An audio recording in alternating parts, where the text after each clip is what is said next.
Wasn't it Michelle Bachmann who said she's a foreign correspondent on enemy lines? And I try to let everyone back here in Minnesota know exactly the nefarious activities that are taking place in Washington.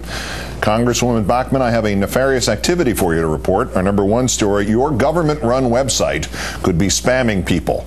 Our friend, Richard Lewis, joins us presently, but first the detail on this. Alert the media, or at least Scooby-Doo. It is the case of the data mining congresswoman. Those eager to get the latest in re-education camp, CO2 is natural byproduct of nature. Let's slit our wrists and be blood brothers news, otherwise known as the Bachmann Bulletin. Michelle Bachmann's Twitter page tells you how. If you're interested in receiving mobile updates from me, text MN6 to 467-468-479-28-745-263847, or visit bachmannhouse.gov and subscribe. Thanks so much. Once on her congressional website, run by the very gangster government she has railed against, just enter your first and last name and an email address. In fact, it doesn't even have to be your name or your email address. It could be somebody else's, somebody you really don't like. Well, that seems easy. It also seems very similar to the approach adopted by the White House, asking people to send in disinformation about health care reform that Bachmann's Republican colleagues branded as an Obama monitoring program that the White House eventually shut down after heckling from Fixed News. One Democratic official tells Politico Bachmann is using official government resources in a way that allows groups to simply add individual emails into her government-run database. When this inconvenient truth was pointed out to her office, they maintained they are following the rules. If individuals decide they do not want to receive these updates, they can always opt out. And she would have gotten away with it if it weren't for you meddling kids. Joining me now as promised, currently in his 7th season as one of the stars of Curb Your Enthusiasm, Richard Lewis. And Prince, I have to start with a question for you. Anything, but you are currently do I have to? You're currently on your Misery Loves Company stand-up tour. Where will you be performing next? I don't know. Well, I wind up somewhere in San Antonio and somewhere in Cleveland and the Napa Valley as a recovering alcoholic to play at Napa Valley. You know, they'll probably just throw like, here's 10 grapes, use your imagination, moron. You know, but you know, I haven't performed in a nightclub in Hollywood in 30 years, but I'm doing this for Lenny Bruce's wonderful daughter, Kitty, who is a recovering addict herself, and she's starting a place called Lenny's House, Lenny's Home, Lenny's House, and I'm going to do a show with some 4 or 5 great comedians at the Laugh Factory on the 28th of October. It's going to rock the house, and please come down. And everyone has people in their lives who are affected by, excessive alcohol and drugs. So we're going to do a great thing, and there's a great auction with Lenny's stuff and typewriters and his clothes. So it's all good. But you have to show me Glenn Beck. It's the 28th at the Laugh Factory in Hollywood. But Glenn Beck, Glenn Dreck, this Bachmann, Schlockman. Why do we? You know, here's my theory on this. Yes. You ready, Keith? Yes. Look. There's about 2 or 3%, we can't help it, of fanatical people. Some of them make their way into Congress. It's scary. Okay.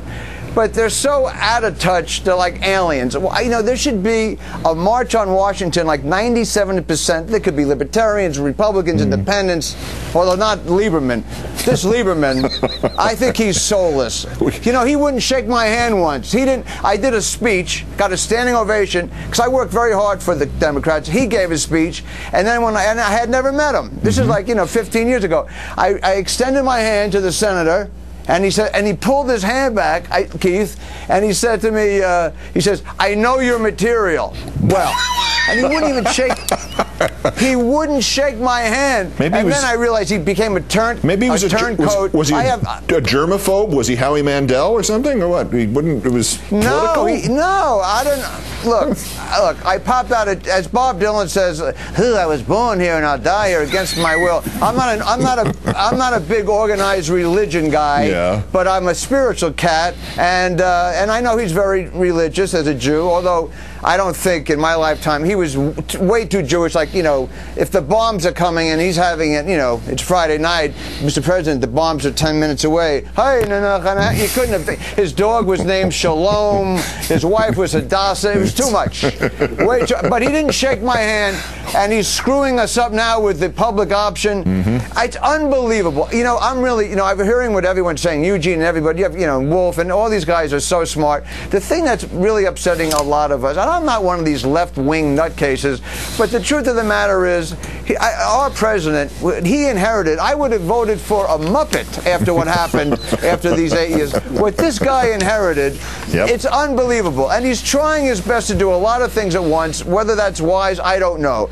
But you know, the bottom line is, you know, it's unfair for these people to scare 49% of Americans. You know, these elitists, I don't know how many people are in Congress altogether, but these people are multimillionaires. They live an amazing life, and they're screwing over, you know, 300 million people, and certainly almost 50 million out of health insurance, and it's driving me crazy. So my initial thought was we should all walk on Washington, you know, make a march on Washington, but like, you know, the vocal majority of Americans, all, you know, really bipartisan. Forget about what the president wants to do. It's a very nice thought, but it ain't working. And I want America to show, the Americans should show up on that in Washington and say, hey, these 3% nutcases showing up with guns and saying all this crap on the air and scaring people, that's not what, we don't believe in that.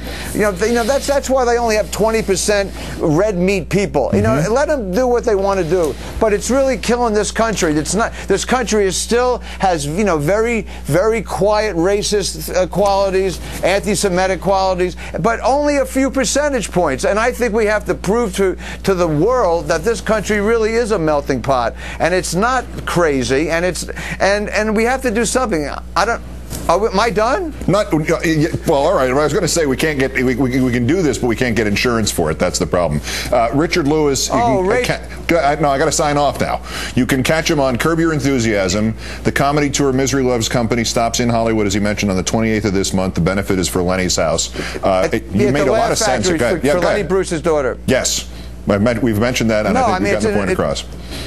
But that's not the point. Is you know, that I'm proud to be an American, and I think Rachel will prove that right now that the majority of us know what's right. That's the deal. Amen, brother. Good to talk to you, my friend.